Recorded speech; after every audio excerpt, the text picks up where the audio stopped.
Prajem všetkým, predpokladám, že predovšetkým pacientom, ktorí sledujú túto nahrávku. Príjemný deň, volám sa Eva Gonsalvešová, som prednostka kardiologickej kliniky Lekárskej fakulty Univerzity Komenského a Národného ústavu srdcových a cievnych chorôb a súčasne pôsobím ako prezidentka Slovenskej kardiologickej spoločnosti. Dnešné stretnutie sa bude venovať problematike srdcového zlyhávania. Čo je srdcové zlyhávanie a aké sú jeho príčiny? Srdcové zlyhávanie nie je choroba. Srdcové zlyhávanie je niečo, čomu hovoríme syndrom. Syndrom to znamená, že je to typické zoskupenie príznakov, ktoré má rôznorodé príčiny. A srdcové zlyhávanie je veľmi zjednodušene povedané stav, kedy srdce nedokáže vykonávať svoju prácu, ale za tým, že to nedokáže, môže byť spústa príčin. Môže to byť porucha srdcového svalu, ale aj porucha elektrického rytmu, porucha srdcových chlopní alebo prekonaný infarkt. Takže srdcové zlyhávanie je takýto syndrom, ktorý vyústi do toho, že srdce nedostane do organizmu toľko krvi, koľko organizmus pre svoju správnu činnosť potrebuje. Aké sú hlavné príznaky srdcového zlyhávania? Príznaky sú veľmi neurčité, najmä na začiatku tohoto syndrómu. Problémom je to, že väčšinou, keď povieme ľuďom srdcové zlyhávanie, všetci si predstavia niečo také, no tak odpadnem a zomrem, zlyhá mi srdce. Nie je to tak. Srdcové zlyhávanie je chorobný stav, ktorý je chronický. Vyvíja sa väčšinou veľmi pomaly, plíživo. Niekedy aj sa môže prudko zhoršiť alebo prudko prejaviť. Čiže my máme chronické srdcové zlyhávanie a akútne srdcové zlyhávanie. Ale základným takým prejavom nie je bolesť, ako si väčšina ľudí myslí, a väčšina ľudí si myslí, že keď mám problémy so srdcom, musí ma bolieť. Nie je to pravda.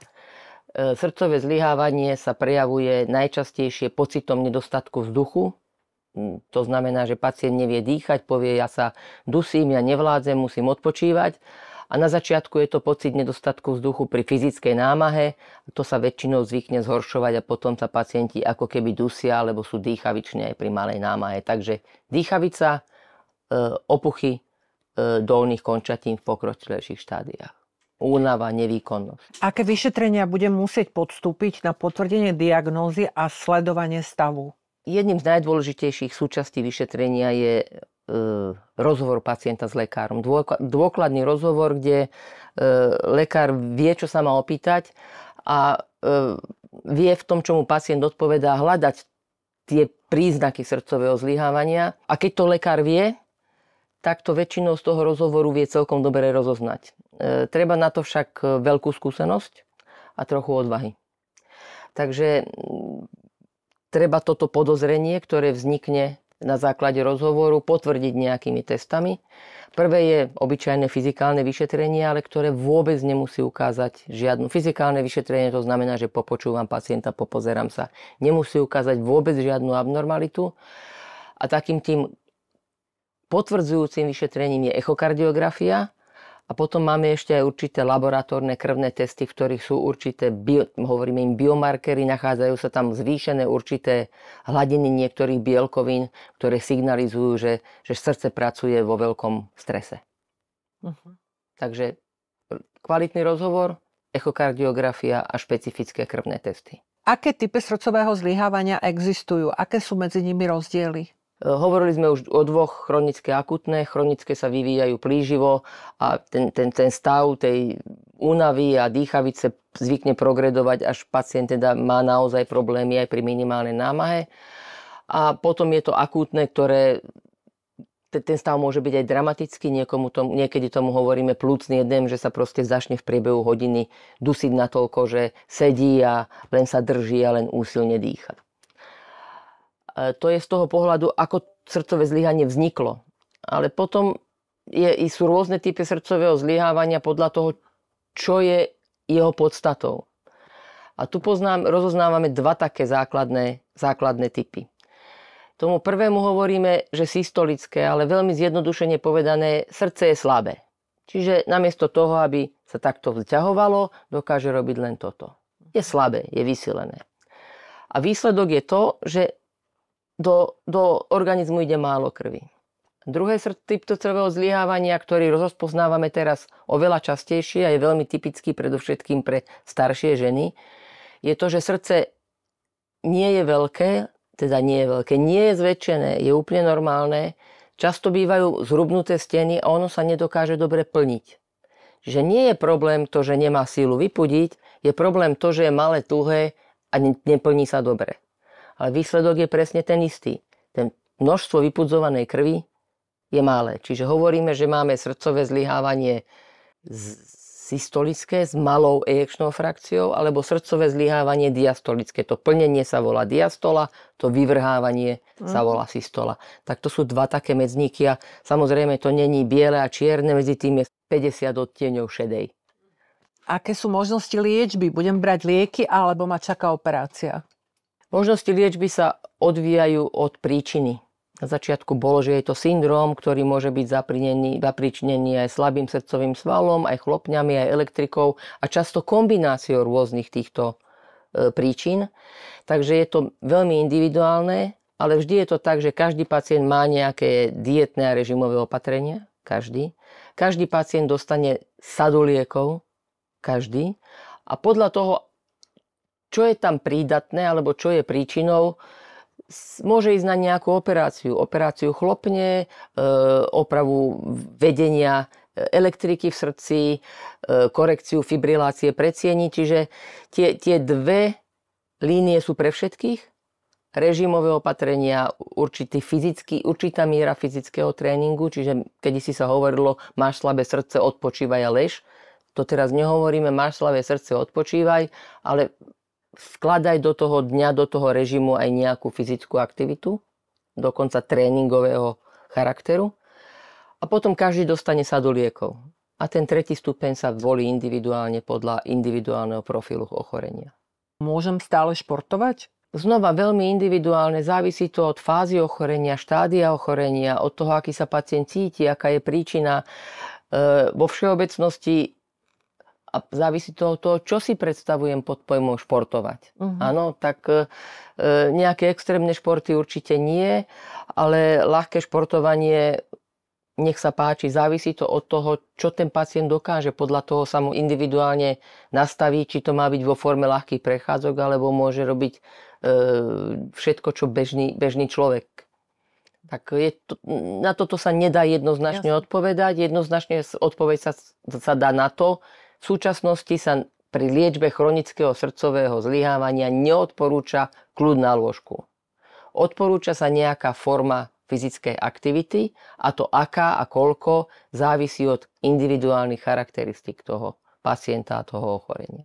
Ako sa mám stravovať? Mám niečo obmedziť alebo naopak jesť, piť niečoho viac? To sú ľahké otázky, ťažké odpovede, lebo keď sa ma to opýta človek, ktorý má 140 kg srdcové zlyhávanie, alebo sa ma to opýta človek, ktorý je vychrtnutý a má srdcové zlyhávanie, tie odpovede musia byť odlišné.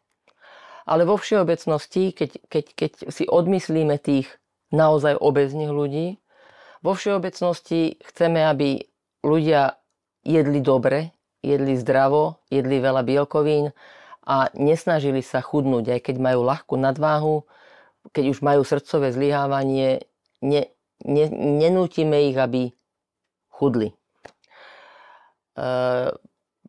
Ale v podstate nie je tam žiadne špecifické pravidlo, čo pre srdcové zlyhávanie nesmú jesť. Lenže srdcové zlyhávanie sa vždycky spája Vždycky tam je nejaké, máš hypertenziu, menej soli. Máš cukrovku, diabetickú dietu. Máš poškodené obličky, dietu s ohľadom na poškodené obličky. Takže z hľadiska srdcového zlyhávania chceme, aby pacient mal jednu vyváženú stravu, ľahko stráviteľnú, pretože aj trávenie potravy zaťažuje srdce.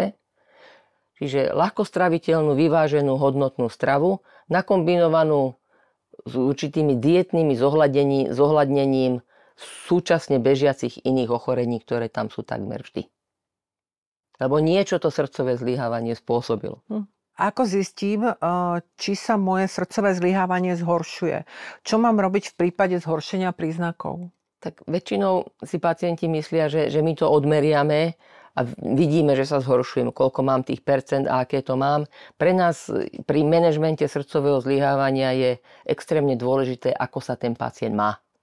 Čiže keď sa moja záťažová kapacita, to, čo si môžem fyzicky dovoliť spraviť bez toho, aby som sa zadýchala alebo unavila, zlepšuje, vo všeobecnosti hodnotíme ten stav ako zlepšený.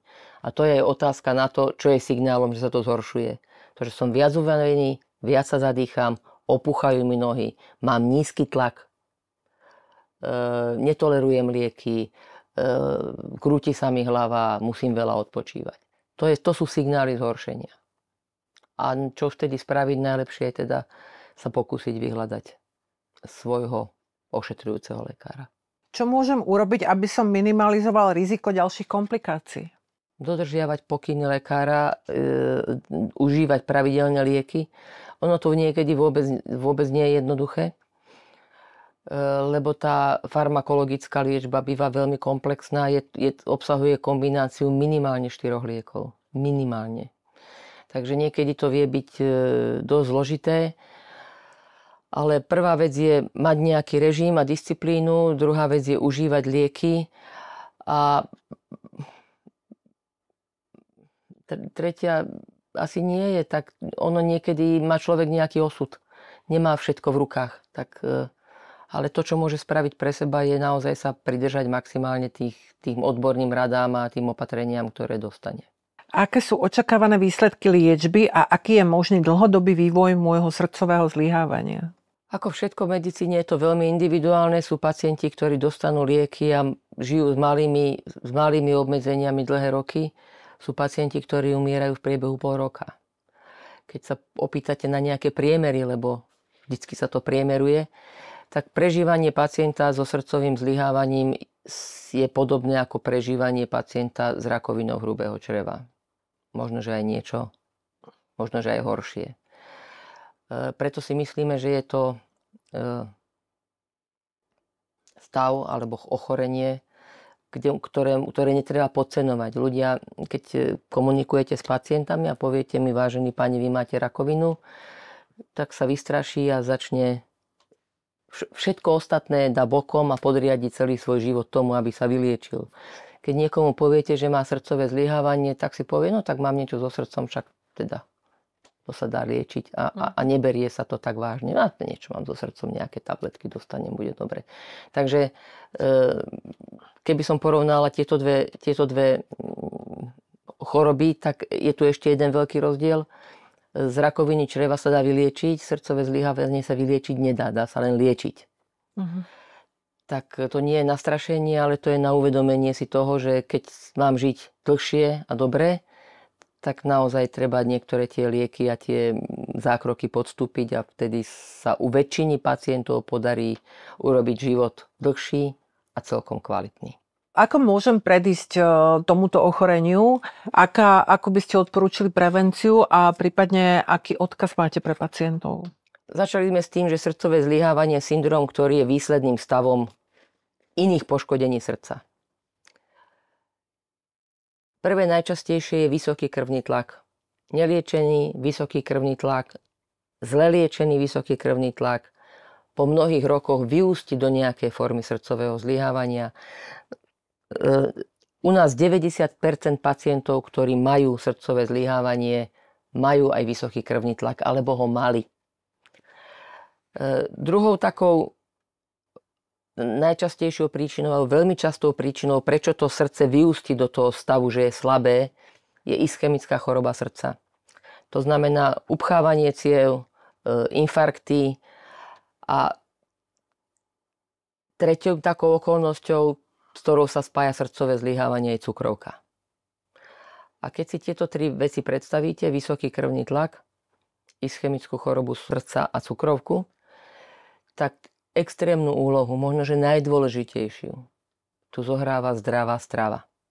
Aby som nedostal vysoký krvný tlak, aby som nemal ischemickú chorobu srdca a aby som nemal cukrovku. Najdôležitejšiu úlohu zohráva zdravá strava, ktorá nemá mať veľa cukrov, nemá to byť používanie všetkých možných procesovaných potravín. Procesované potraviny sú salami, musli, napolitanky, všetko, čo si kúpite ako polotovar. Takže snažiť sa naozaj do svojho života zabudovať stereotyp, že jem čerstvé potraviny a obmedzím aj prílišné množstvo mäsových výrobkov. Nech sa páči, nehovoríme, že mäso nie, ale rôzne udené mäsá, konzervované mäsá a všetky tieto veci majú extrémne veľa tuku, majú extrémne veľa soli a už sme hovorili raz aj o rakovine, tak ešte aj na tú rakovinu není dobre hrubého čreva.